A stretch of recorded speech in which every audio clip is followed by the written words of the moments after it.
much, everyone, for staying with us on the program. So tonight we delve into the highly anticipated topic that is of the Nigeria's 2023 elections and the reactions of political parties to the explanation and the review of the electoral process. Explanation we're getting from INEC, as the dust is not settled yet. One of the most significant events in the country's democratic history is that election.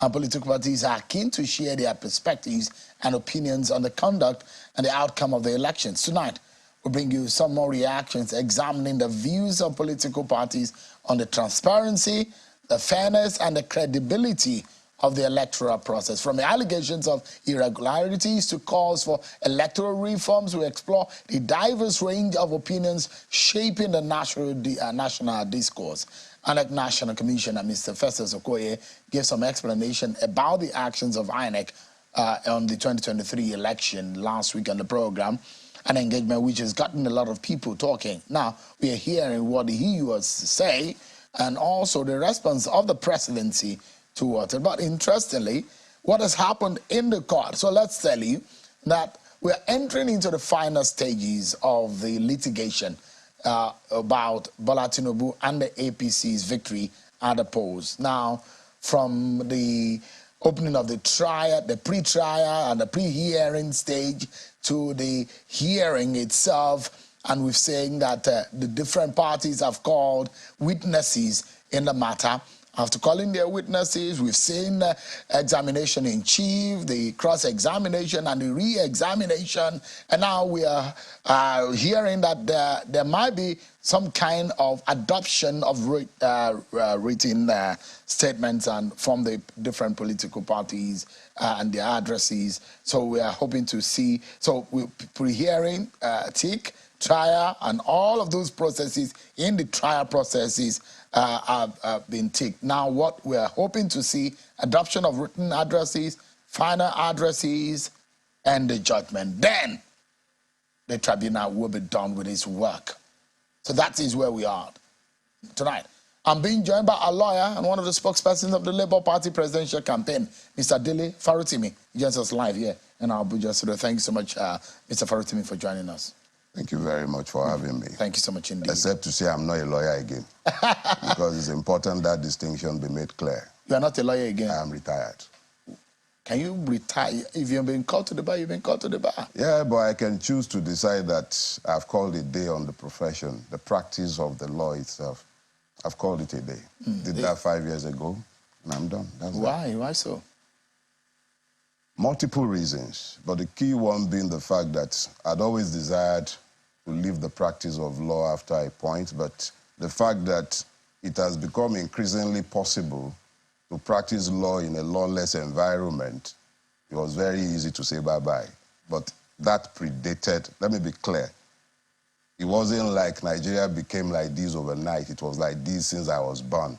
So I had already made it clear to myself that once I got to a point in my life, I was going to say goodbye to earning a living, saying my Lord and your worship to people I know are not in any way fitting or deserving to be called those names. I know that I live in a country that is ruled essentially by impunity and not law. So whilst I could play that game of practicing law until a point in my life, I understood clearly that after 50, the life is essentially over, really. You can't keep living to earn a living after 50. So I told myself since I was in the university, and all my friends who are in university with me will tell you, I told them back then, once I turned 50, I was leaving. So it's not just the fact that the judiciary or the legal system is, at best, a sham. That's not just the reason. I had a personal desire to leave by the time I turned 50, and it helped to say bye-bye. So in some way, you lost hope in the judicial process? I never had any hope in the judiciary at any point. Why so? Why do you bow then before the temple of justice? Hold on. It is one thing to read law to earn a living, to read law so that you also know what the law says, or to read law in the delusion that you might get justice out of a judicial system that is not designed to deliver justice.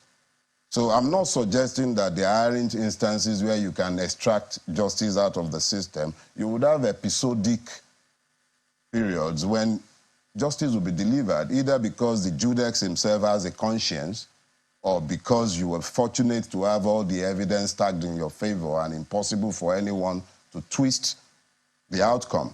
But the reality is that the judiciary is hardly the last hope of the common man in our country. We must be bold enough to tell ourselves this truth. How bad are things? Horrible. Our judiciary is no different from our custom or our police or any other part of the Nigerian state. Why should we be surprised that the judiciary reflects us? It is us. We are the ones who are there. So it is either we are good enough as a people to do justice to ourselves, or we are not. So we should at least tell ourselves these home truths. The judiciary is not staffed by people from Ghana, Togo, Lome, or anywhere else. They are Nigerians like me and you, bowing to the same pressure, knowing the truths that me and you know, that we sometimes find difficult to express for several reasons. Not only fear. How so? Why do you think things get so bad?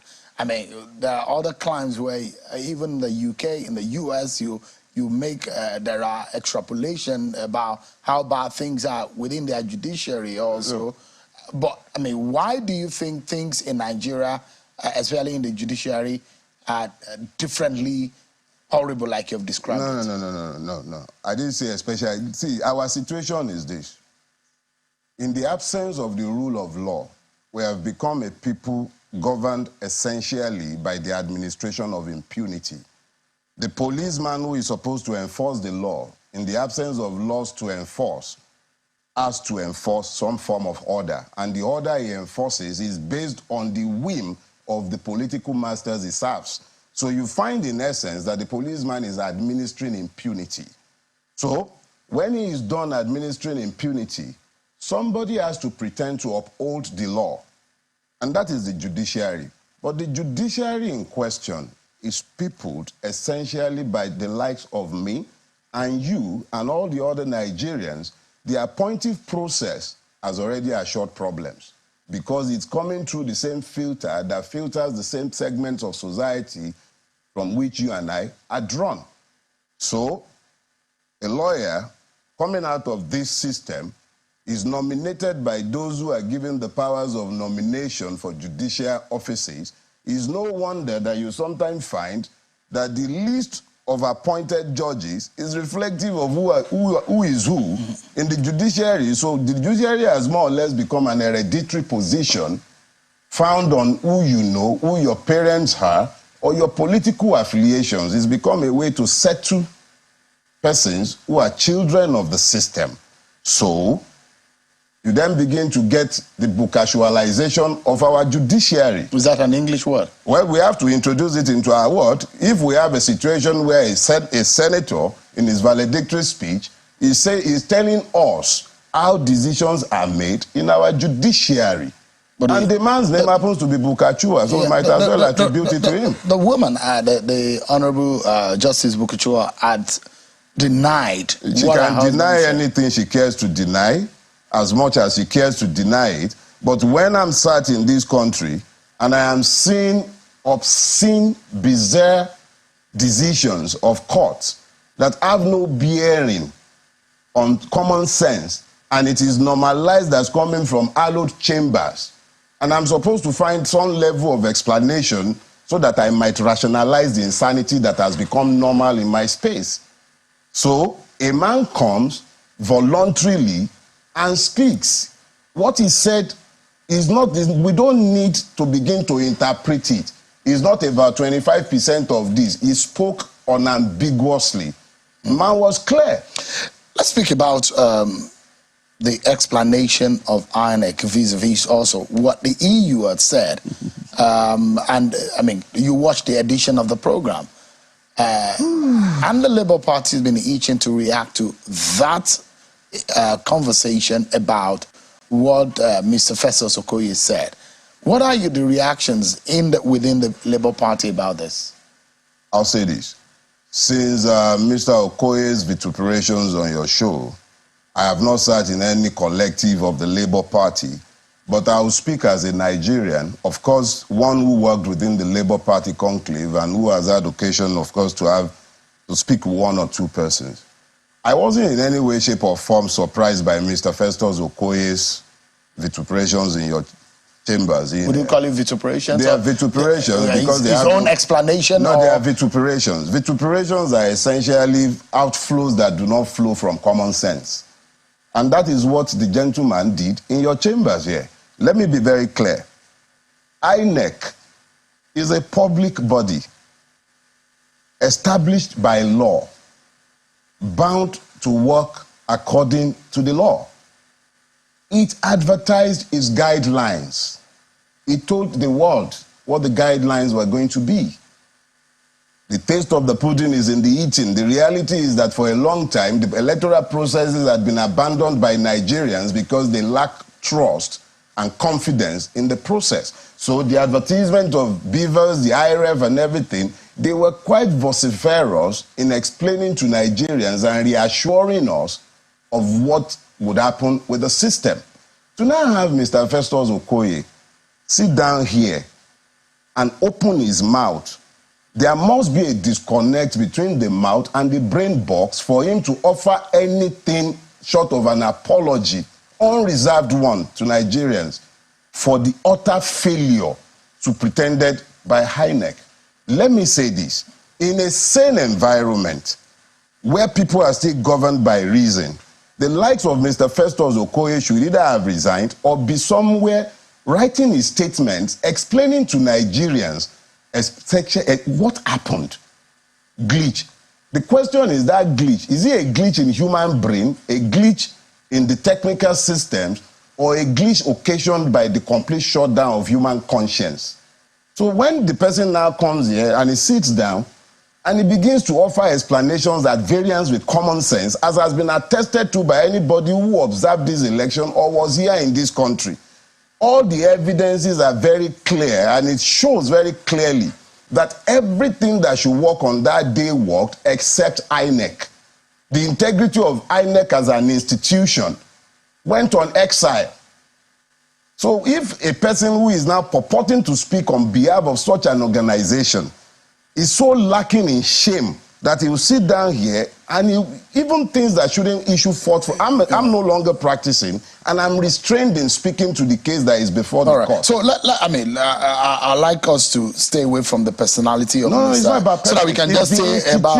No, let's say on the issue, and I'd like to take you on some of the things he said to us. That is the explanation of the commission, that the commission within its capacity did its best. And let's look at it first and foremost. One of the things INEC promised was the beavers. So the question is, do you think that the beavers worked? Everything worked except INEC. Okay, so when you say everything worked except INEC, yes, what exactly do you mean by that? Okay. I wasn't just speaking to the election. I participated. I was at the polling unit as designated. The beavers machine worked as much as it was allowed to work by human machinations. Because at my own polling booth, they first said, oh, some alphabets were not working, so they couldn't accredit those on time. We later realized that it was designed to frustrate some people into leaving. But people were determined to vote, so they waited. Eventually, in my place, they allowed the beavers machine to accredit those they had earlier left out. Voting did not end in my polling unit until about 8:40-something in the evening, and they did not finish counting until about 1:42 or 1:43 a.m. a.m.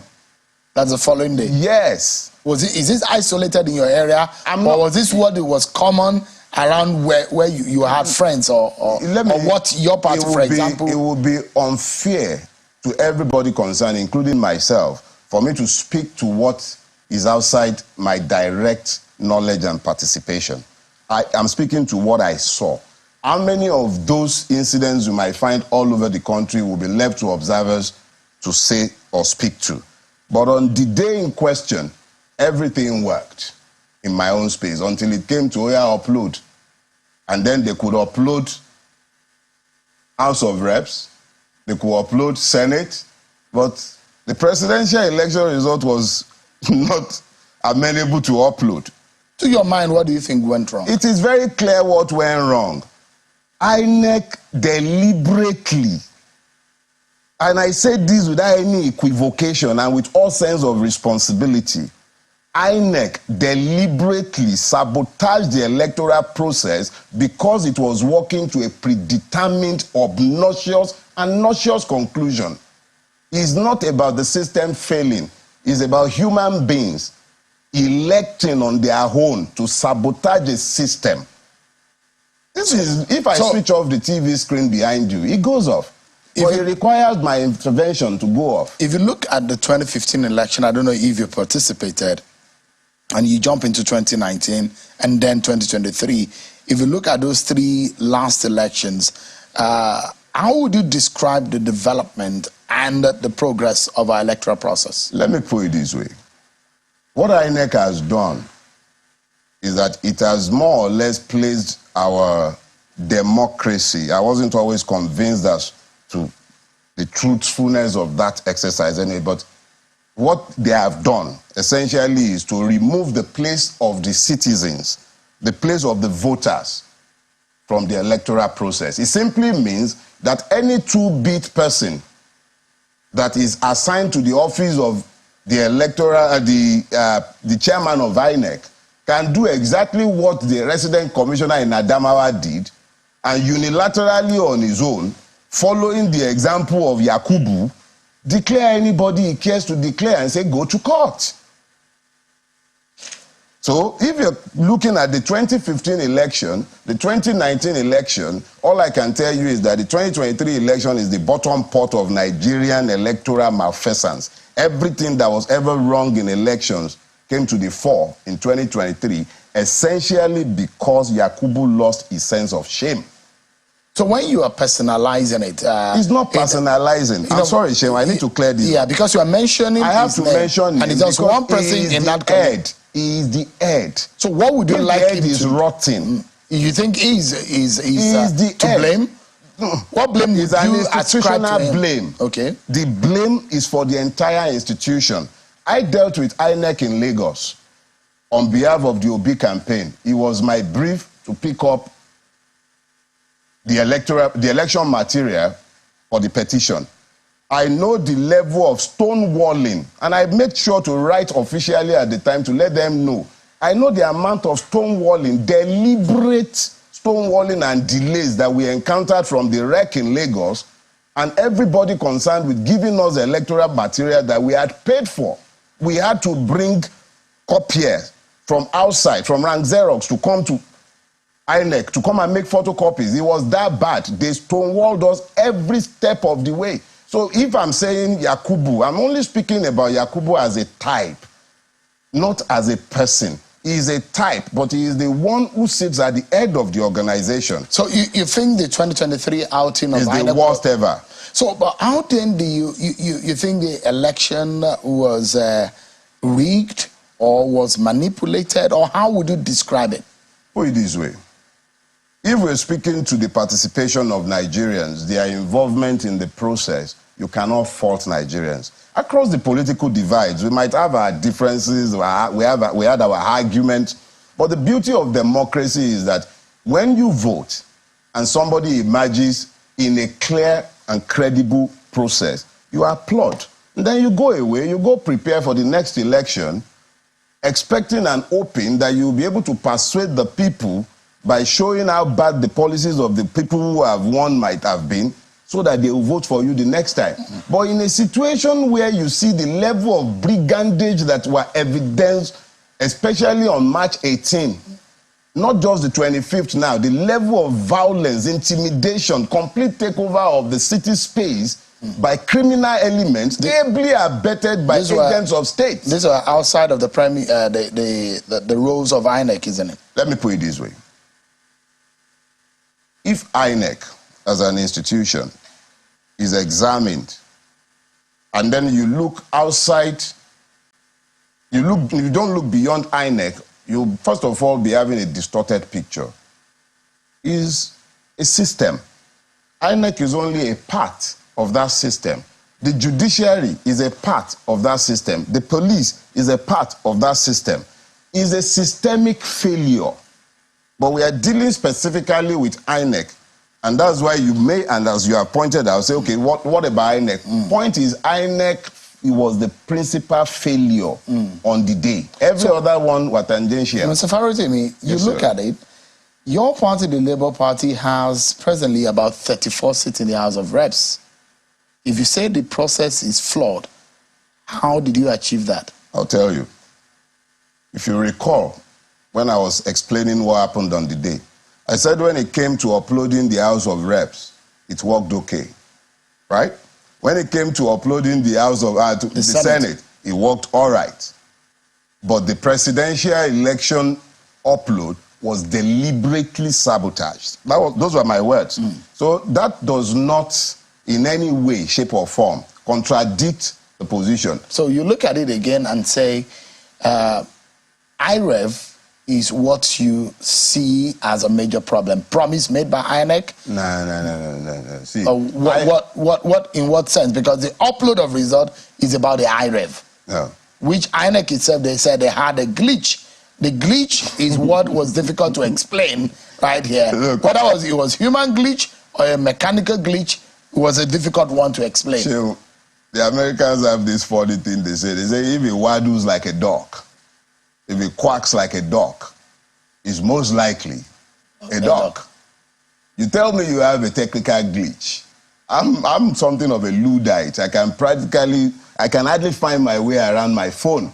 But I do know that if I have a glitch of any sort, there are digital footprints that any techie person would be able to analyze and tell to the world exactly what the case might have been. So the question I'd like to ask you is that if uploading is what really worried it's the not process, uploading that worries me. So I'm asking, from the evidence that you have, because there are copies of the result at every polling unit. Yeah.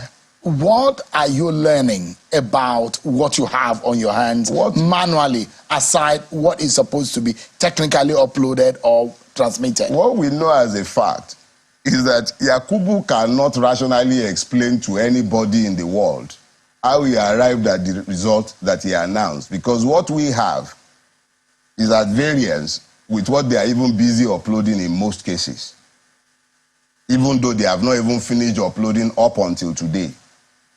And yet, a winner was declared by INEC. So you think the original result and what we have is far apart? No. The integrity of that election has been undermined and compromised almost beyond repair by INEC, because what it is uploading on its portal, what individuals took away as from EC8A, the agents, they are not consistent. All right. So I would like us to anchor on this point. When you hear Mr. Peter Obi say, I'm not asking, that he's more bothered about the process. Yeah. Is it that he's lost hope in winning at the tribunal? Or what exactly does this mean? I think there is what is a way forward from this point? Thank you. There is a misunderstanding when Mr. Obi says that, and I would explain. When he says that he's focused on the process, what he's explaining is that the process itself, if it is flawed, fundamentally flawed, open to manipulation, not transparent, what it has produced cannot be said to be good. So let's deal with that process, look at how it has affected the outcome. If the process is deemed to be bad, the product is obviously not going to be acceptable. It is our belief that if the judiciary is indeed the last hope of the common man, if it is not to capitulate and ensure the death of this democracy, then it must look at the process that has produced the incongruent situation that we have found ourselves in today, and then tell us, is this normal? Is this as it should be? Is this the precedence we want to set for elections in our country? That is up to the judiciary. We're hoping and believing that we have a better country. And I know that you believe in this country. Albeit you may be an angry Nigerian. But we do hope for a better Nigeria. I believe in Nigeria, and that is why I can't leave this country.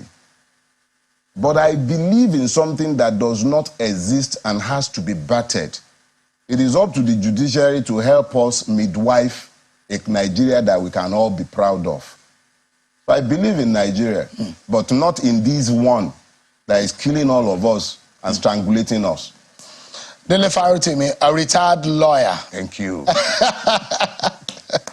This is the first time I will ever call anybody by that title. If there is anything like that exists in this world. A retired lawyer, that's what he calls himself.